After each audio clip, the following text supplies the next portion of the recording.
I like the way that question was posed.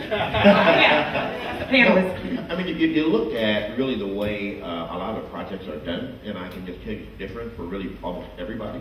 Just like what we did with Tyler Perry's House of Pain, the first 10 episodes, Tyler financed them. And of course, you know, we just wrapped up we got 215 episodes in the can, just wrapped up 45 more episodes this year in November of 2011. So, I mean, that thing has a life of its own to Meet the Browns, and so, but he sort of kickstarted that on his own. Now, has Lionsgate come to the rescue? Many times over, absolutely.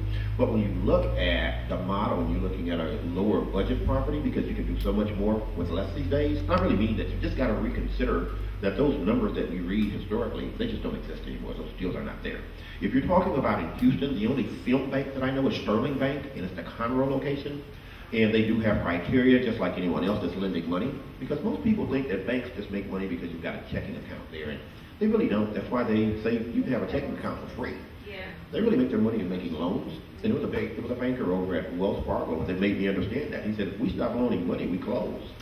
So they really are the only one I know that's a fit bank that really will give you a green light on funding, but of course you have to meet the criteria. You don't have the credit. I mean, it's no different than anything else you do in the financial world.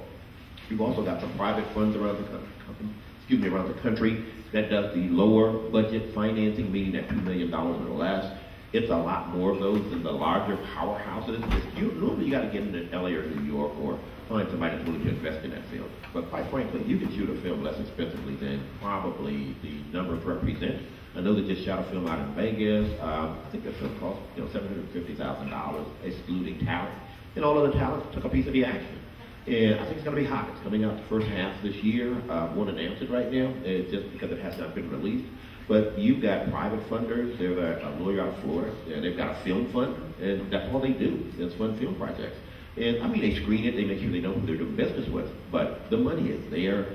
We just don't know it. I mean, Texas is almost ostracized with the business. I mean, and I say that because we just don't know how good it is. And that's what I hope we're doing here today, spreading the word, letting you know this business really works.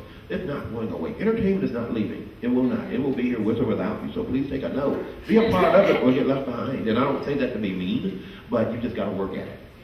And I'm glad Ricky said that, because I tell everybody,